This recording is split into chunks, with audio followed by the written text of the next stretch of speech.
Hey guys, welcome back to the channel. It's been a while, and as you can see, I have a new project.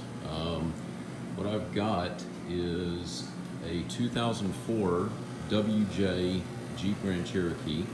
This is just a Laredo model, but it is four-wheel drive. It has the, show you the inside, it has the Select Track four-wheel drive in it, and it's got about 168,000 miles on it. Right now, I bought it off of the Copart auto auction up in Ohio, and actually drove up there to get it. It was kind of an interesting story. But anyway, I got it off of Copart, and it was reported as mechanical. And so I got it back last week and started to kind of dissect it to see what was going on, look inside, and obviously it's got some oil in places, but when you pull out the dipstick, the oil looks good. Doesn't smell burnt. It needs new pulleys, needs a new belt. I'm sure it needs new spark plugs. I've got all that stuff on order. The radiator is leaking. I've got that coming this week. So I'll be replacing the radiator, the hoses, all the tune-up type stuff, spark plugs as well. But I did some testing, and I borrowed my friend Lawson. He has one of these power probes. He has this model here, and I'll put a link in the description that talks about that in more detail. But anyway, I used that, did a bunch of testing on the electrics when I had the computer in here, and everything looked good. Everything that I could tell, everything was looking fine, but the signs kept pointing to the computer. So I pulled out the computer, and this is the back of the computer, and you can see it looks rough, really, really rough. I was able to get the screws out thanks to some PB Blaster, but it looks just absolutely terrible. The connectors look good, but that obviously doesn't fix it. But I've got a new computer on the way. That should actually be here tomorrow, and I'll be installing that.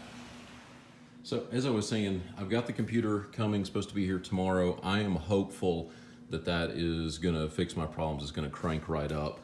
Before I pulled the computer, I was able to get the dash to power on. You could see the mileage, but it was giving me some errors. No OBD errors though. I did connect one of my computers to it, and no OBD errors, which is good, I suppose. There is a history on these Grand Cherokees, and I guess Jeeps in general, of electrical issues. And so one of the things that I've done is all of the key, kind of hard to see, let me turn the light on.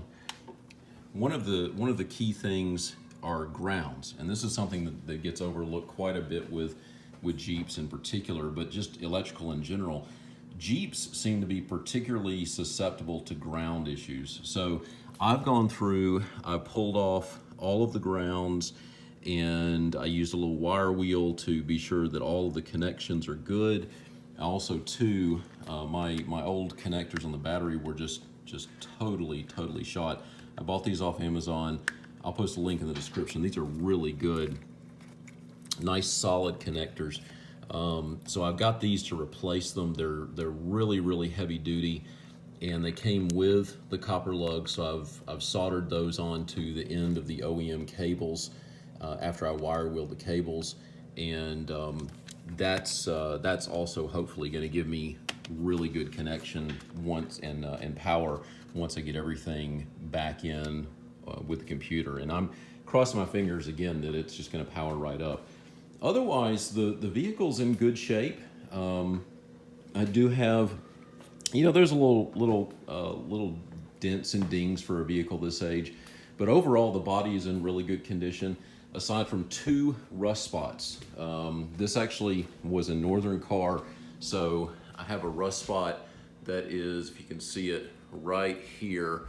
And I'm not sure if this was a previous repair. It feels solid, but I'm gonna wire wheel this down and do something about that.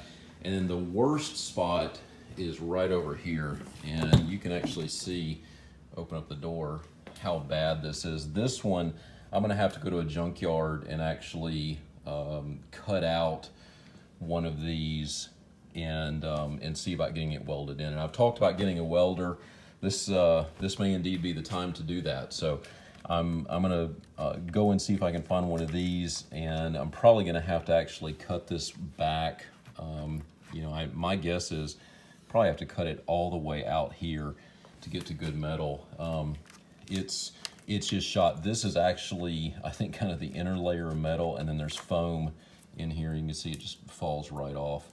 So that's the worst spot. Everything else is really good. Again, the body's good. I haven't done a 100% cleaning on it, but I have taken, cleaned all the windows inside and out, cleaned the interior inside and out, and you can see there was a rip here on the seat. I prepared that. Took the seats out, gave the carpets a good scrub, and I put in these aftermarket carpets that I had. They were just laying around the garage. I actually had them years ago from a previous Jeep. This is actually the 5th or 6th Jeep I've ever owned. So I've actually, you can see right over there, a service manual that I had laying around, and that's one of the Haynes manuals. Of course, nowadays you go on YouTube, but anyway, I've done a lot of just kind of minor things, cosmetic, waiting on the parts to come in. You know, there's kind of a big question. Can a Jeep replace a General?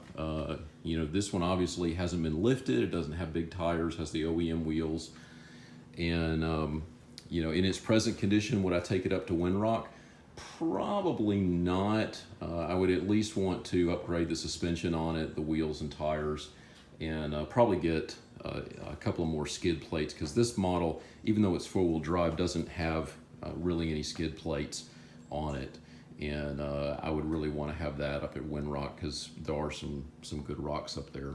But anyway, that's kind of what's been going on about the last week and a half, as far as things going on. And I've spent the whole weekend working out here in the garage, just kind of going over things, and made a list. I've went under the vehicle this afternoon and looked it over, and the suspension definitely needs you know, new components and all that, as you might imagine on a vehicle this age.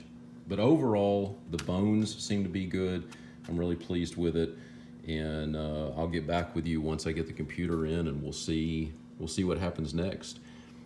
Please ask any questions, and thanks for watching. Please subscribe to the channel. Please hit the like button. That really helps the channel out, and I really appreciate all the comments that I get, and everything that everyone posts to the channel. Please share the videos, and you know, no general content, Polaris general content coming up anytime soon, but I definitely will be having some content on this vehicle, and we'll be talking about it in more detail.